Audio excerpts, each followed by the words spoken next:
So blank page here, but we're going to go straight over to my text editor. We're going to open a PHP tag and we're going to create a function. This function is going to do nothing but check if the value that we pass to it is equal to 1.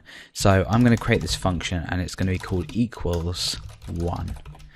And that's it. So we're going to pass a value through to this function, and then what we're going to do is we're going to return something. Now what you could usually do is say val equals 1, return true, else return false.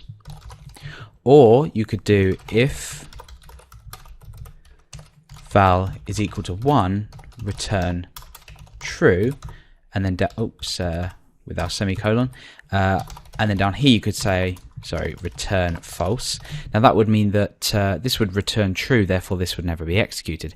However, what we can do is we can actually say return val equals 1, just like this. Now what this is going to do is this is going to return true or false and therefore return this value.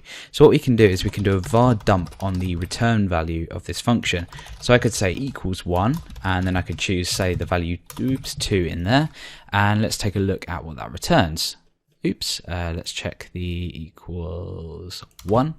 Okay, so that will return false. So you can see it's returned a boolean value of false, and if we go ahead and change this to 1,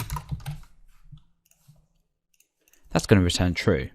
So you can see that just by making the comparison here, we can either return true or false back from a function. So this is obviously a really quick and easy way to return true or false from a particular function.